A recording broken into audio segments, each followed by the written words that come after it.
सोने चांदी की शुद्धता और विश्वास का दूसरा नाम चीकी ज्वेलर्स कोयलसा आजमगढ़। इस लगन पर लाइए अपने सपनों के गहने और पाइए शानदार तोहफे हर खरीदारी पर। Double bedsheet, casserole, pressure cooker, 51 piece dinner set, mixer grinder, Hero cycle, 18 inch की कलर टीवी समेत और भी बहुत कुछ। शुद्धता की पूरी गारंटी, हॉलमार्क EHUID वाले 18 कैरेट 22 कैरेट गहनों की विशाल रेंज उपलब्ध। तो आज ही आइए चीकी ज्वेलर्स कोयलसा बाजार आजमगढ़। अधिक जानकारी के लिए स्क्रीन पर दिख रहे नंबरों पर संपर्क करें। सहयोगी प्रतिष्ठान चिक्की कॉस्मेटिक्स एंड जनरल स्टोर।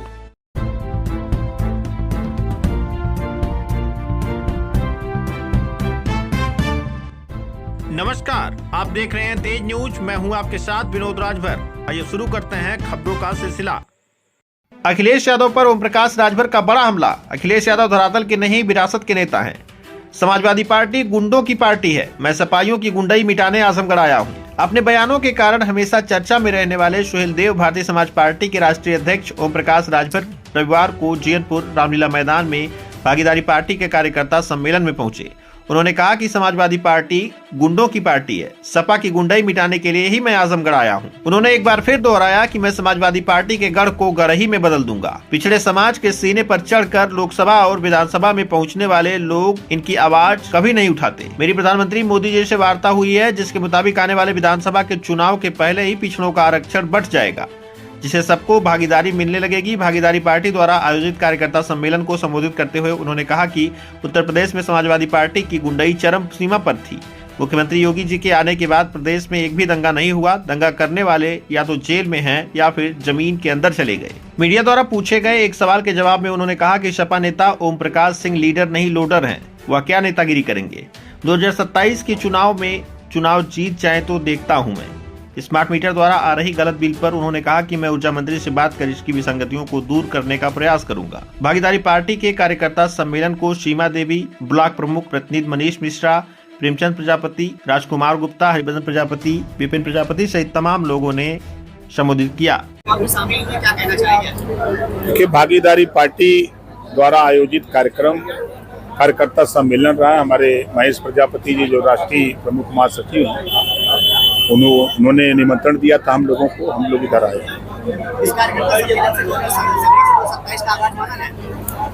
देखिए, आपने सुना होगा कि 22 फरवरी को आजमगढ़ में कार्यक्रम हम लोगों ने किया था, तो वो चुनावी शंखनाद था और 10 विधानसभा से आजमगढ़ के लोग गए थे।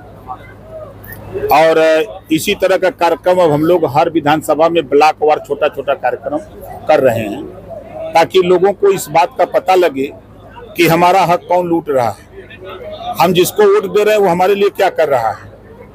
ये जानकारी तो उनको होनी चाहिए ना। आज जब हम यहाँ आजमगढ़ में मूवमेंट फैलाने के लिए आए, तो समाजवादी पार्टी के नेताओं की गुंडई से लोग दुखी थे। हमने कहा भाई ये गलत बात है। अगर किसी गरीब की जमीन है उसको आप कब्जा कर लोगे, आपके खेत के डांडे पड़ा है तो आप उसको नहीं जोतने दोगे। ये तमाम शिकायतें मिली। यादव समाजवादी पार्टी का नेता अपने भाई की जमीन कब्जा कर लिया, तो छोड़िए, वैसे लोग हमसे मिले, उनकी जमीन हमने उपलब्ध करवाया। 3 दर्जन से ज्यादा ऐसे लोग मिले। तो सबको ये लोग परेशान करते हैं और वोट चाहिए इनको। तो हमने कहा है कि यहाँ खाली यादव, कहते हैं ना कि सपा का गढ़ है, तो खाली यादव नहीं रहता है। यहाँ हर जाति धर्म के लोग रहते हैं। यहाँ हर जाति धर्म और समाज के लोग रहते हैं और सभी लोगों का ये आजमगढ़ है। आज अखिलेश यादव ने भी महारैली की है गौतम बुद्ध नगर में, इसको आप कैसे देख रहे हैं? देखिए, कल माननीय प्रधानमंत्री जी ने उत्तर प्रदेश को एक सौगात दिया। अंतर्राष्ट्रीय जेवर एयरपोर्ट दिया। पूरे दुनिया के लोग अब आएंगे। आप देखेंगे कि वहां गाड़ी चलाने के लिए ड्राइवर की आवश्यकता, ट्रेवल में काम करने वाले लोगों की जरूरत, होटल पे जरूरत, होटल की जरूरत, होटल में काम करने वाले लोगों की जरूरत, हर तरह एक रोजगार देने का काम प्रधानमंत्री जी ने जेवर में अंतर्राष्ट्रीय एयरपोर्ट खोल करके दिया। और उसी तरह का काम प्रधानमंत्री जी पूरे देश में कर रहे हैं। और समाजवादी पार्टी का इतिहास रहा है। इसी आजमगढ़ में आप उठा के देखिए, आजमगढ़ में अहिरौला कप्तानगंज सड़क 16 साल से नहीं बनी थी। आप लोग भी गए होंगे, देखे होंगे। जब मैं इधर आया, इस बात को मुख्यमंत्री योगी आदित्यनाथ जी के सामने रखा तो उन्होंने 58 करोड़ रुपया स्वीकृत कर दिया कि नहीं, सड़क बननी चाहिए। सिकंदरपुर नरियाओं की सड़क खराब थी लंबे समय से, हमने उनके सामने रखा बननी चाहिए। तो यहाँ विकास हो रहा है। वो आज योगी जी और मोदी जी के राज्य में अगर हम उत्तर प्रदेश की तुलना करें, ये आजमगढ़ दंगा की चपेट में हुआ करता था। प्रदेश में दंगे होते थे, कर्फ्यू लगते थे। योगी जी के राज्य में आज ना कहीं दंगा है ना कहीं कर्फ्यू है। आज 9 साल में कहीं दंगा कर्फ्यू नहीं हुआ। आज अगर कोई भी अपराधी अपराध करने की हिम्मत भी करता है तो 48 घंटे के अंदर वह जेल के सलाखों में है। जैसे आपने यहाँ कहा कितने लोग पैसा लेकर आए, तो सभी लोगों ने कहा कि नहीं कोई पैसा, लेकिन अखिलेश यादव वही आरोप लगा रहे हैं भारतीय जनता पार्टी पर कि वहाँ पर छात्रों को बुलाया गया, तो उनकी तो रैली में भीड़ नहीं आ रही है भारतीय जनता पार्टी की, क्योंकि कल ही वहाँ पे भारतीय जनता पार्टी ने भी रैली किया था। अच्छा, आपने देखा होगा 22 तारीख को इसी आजमगढ़ में रैली थी ना, कई को छात्र गए थे। और यही हम कह रहे हैं कि आपके यहाँ हजारों लोग हैं ना, कई को छात्र हैं इसमें, उनके यहाँ कहाँ से आजमगढ़ पता करेंगे तो यहाँ से लोग नोएडा गए हैं। आपकी सहयोगी पार्टी जो भारतीय जनता पार्टी, उस पर डायरेक्ट निशाना साधते हैं। देखिए, अगर वो ये कहने लगे कि समाजवादी पार्टी ये कहने लगे कि भारतीय जनता पार्टी मोदी जी अच्छा काम कर रहे हैं, योगी जी अच्छा काम कर रहे हैं, तो न के वोट दे, कोई वोट दे। इसके लिए लाइन लग रही है और आप लोग कह रहे हैं कहीं कुछ ऐसा नहीं। देखिए, नहीं, विरोधियों की साजिश नहीं है। अब आप कुछ समझदार हैं कि जहां 2 देश आपस में 3 देश लड़ रहे हैं तो आसपास के देशों पर असर होता है उसका।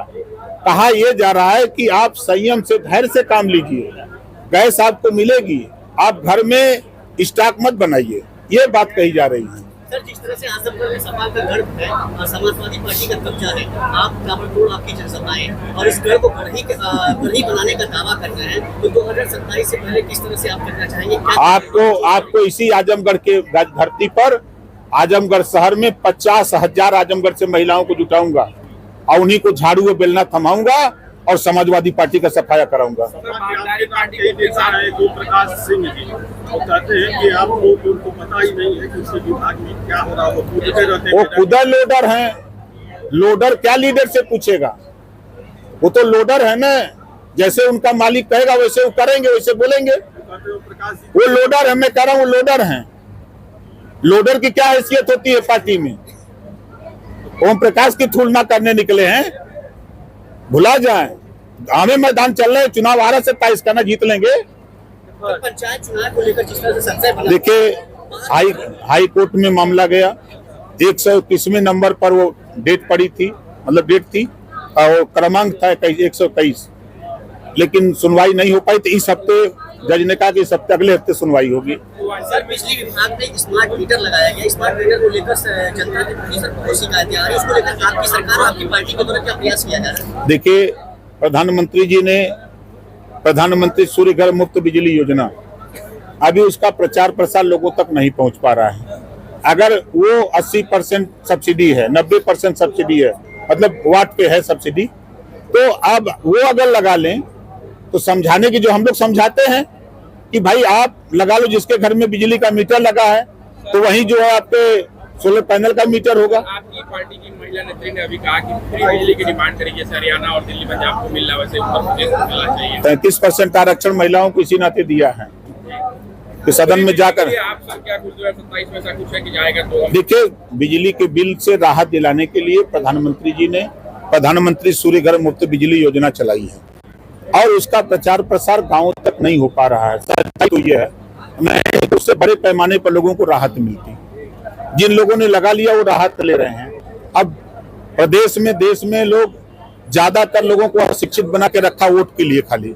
अगले महीने 5 राज्यों के चुनाव है, उसको किस तरह से देखेंगे? अब देखिएगा ना, जैसे हरियाणा का चुनाव हुआ, राजस्थान का चुनाव हुआ, महाराष्ट्र का हुआ, दिल्ली का हुआ, बिहार का हुआ, वैसा ही वो होगा। अब छोटी छोटी पार्टियां जो आपके साथ जुड़ रहे हैं, भारतीय जनता पार्टी, पार्टी, पटेलों की पार्टी, इन सभी पार्टियों को जोड़ करके पूर्वांचल में एक अलग राजनीति खड़ा करने की कोशिश। नहीं, हम लोग अपने वोटरों को समझा रहे हैं कि जो लोग भ्रम में हैं, जो किसी दल में हैं, वहाँ उनको क्या मिल रहा है। अगर कुछ मिला हो तो बतावें। यहाँ तो हम लोग सरकार में हैं, थाने पर पैरवी कर दे रहे हैं। किसी गरीब को कहीं अगर सताया जा रहा है तो पैरवी हो जा रही है। कोई अगर सपा का नेता जमीन कब्जा किया हुआ तो उसकी जमीन छोड़वा दे रहे हैं। कहीं मुकदमा नहीं लिखा जा रहा है तो वहां भेज करके मुकदमा लिखवा दे रहे हैं। तो यहाँ तो हम लोग ये कर रहे हैं और वहां क्या मिल रहा है? समाजवादी पार्टी की सरकार थी तो गुंडों की सरकार कही जाती थी, गुंडा राज कहा जाता था। लेकिन आज योगी जी का शासन है, अब सारे गुंडे या तो जेल में है या तो जमीन के अंदर चले गए। समाजवादी पार्टी अब कांसीराम को अपना बनाने में लगी हुई है। कासगंज का नाम कांसीराम नगर था, बहुजन समाज पार्टी के नेता मायावती ने बनाया था।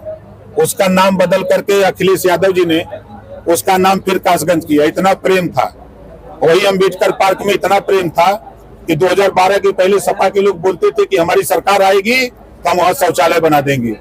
वही आज कांसीराम जी की बात करने वाले लोग हैं जो SC/ST के प्रमोशन में आरक्षण का फाइल फाड़ करके फेंकने वाले वही लोग हैं, समाजवादी पार्टी के लोग। वो कांसीराम जी का नाम दे रहे हैं। कांसीराम जी का नाम लेने से पहले हम तो खाली पूछते हैं कि DS4 की परिभाषा बता दो, DS4 की परिभाषा बता दो या बाम सेव की परिभाषा बता दो। कांसीराम जी ने बनाया था, तब आपको समझ में आएगा। सर आप जहाँ बैठे हुए सभी विधानसभा का ये क्षेत्र है, आपके ही बगल में एक हरैया ब्लॉक है। सर उसका हरैया ब्लॉक के क्षेत्र की आए दिन शिकायतें आती रहती हैं, उस शिकायतों को लेकर सर जब भी कार्रवाई होती है उसको दबा दिया जाता है। ऐसी शिकायतें सर उस पर क्या करें? देखिए, हमारे सामने अगर ऐसी शिकायतें आवे तो दबाने वाले को ही दबा दे। हम हरैया ब्लॉक पर सर आए दिन होता है। देखिए, कह रहे हैं, हम क्या कह रहे हैं, आप हमारे यहाँ शिकायत करवाइए, हम उस शिकायत का